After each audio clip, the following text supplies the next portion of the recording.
ولا تحسبن الله غافلا عما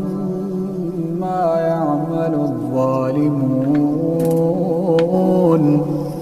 إنما يؤخرهم ليوم تشخص فيه الأبصار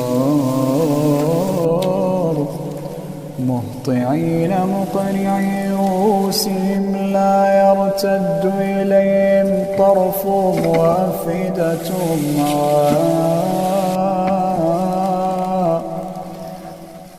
وأنذر الناس يوم يأتيهم العذاب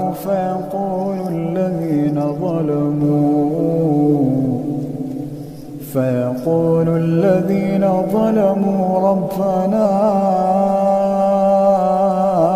أخرنا إلى أجل قريب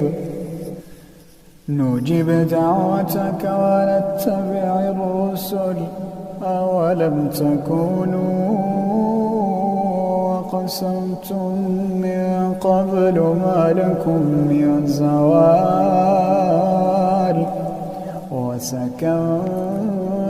في مساكن الذين